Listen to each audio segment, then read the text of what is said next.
السلام عليكم ورحمة الله. الحمد لله والصلاة والسلام على رسول الله وآله ومن والاه وبعد. أعوذ بالله من الشيطان الرجيم.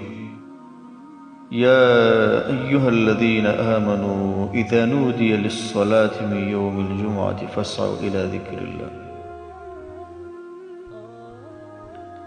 د جمعې د ورځې یو څو خاص مسائل او ځانګړتیاوې وي. د جمعې د ورځې ډېر خصوصیت دي او ډېر مسایل دي، پکې یو څو خصوصیت به ذکر کړو. امام سیوطي رحمه الله د جمعې د ورځې په خصوصیاتو کتاب لیکلی، 101 خصوصیات یې راجمع کړي. اللمعه فی خصائص الجمعه. شیخ الاسلام ابن القیم په زاد المعاد کې د جمعې د ورځې 33 خصوصیت راجمع کړي دي. ابو یوسف محمد زائد دم خپل کتاب کې 33 جمع کړي، المتعه فی خواص الجمعه. او صاحب د مشکات تقریبا 15 پورې درجه جمع کړي.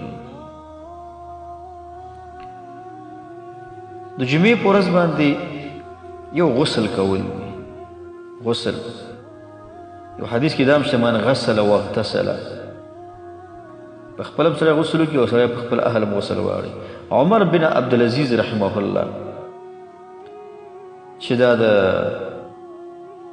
دویم عمر د لوی ثاني العمرین، د به د جمعې په ورځ خپل لورګان او خپل اهل ته امر وکړي چې غسل وکړي.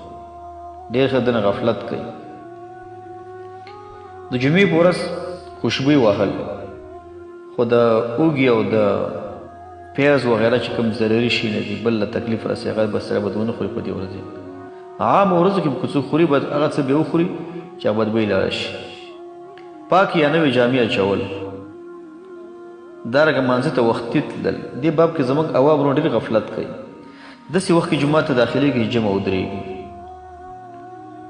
د جمعې په ورځ 10 بجې جومات ته ځه، سورت کهف الولا، نوافل وکړه، دعاګانې وکړه، هغه نیم ساعت پکې د قیمتي کغره لاندې کړه. نو وختي تلل.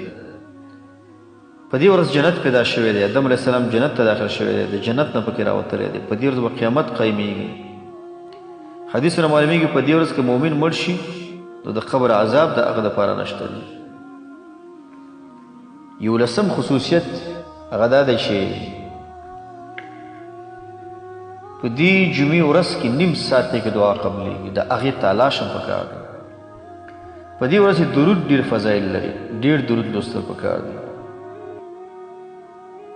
د جمعې ورځ ته روښانه ورځ ویل شوې ده.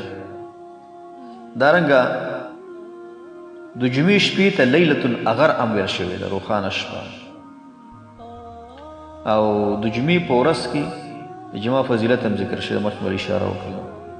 سورة الکهف د جمعې په ورځ سنت یا سورة الکهف ډېر عوام او زنانه خویندې ورونه په دې خبر نه دي.